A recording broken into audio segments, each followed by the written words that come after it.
کیا پیٹرول اور diesel engine کی گاڑیوں کی فروخت نہیں ہوگی؟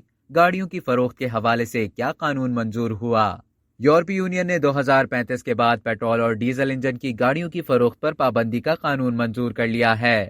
یورپی یونین اسمبلی نے فرانس میں اس معاملے پر ووٹنگ کی۔ نئے قانون کے مطابق کمپنیوں کو دھواں خارج کرنے والی گاڑیاں بنانا بند کرنا ہوگا۔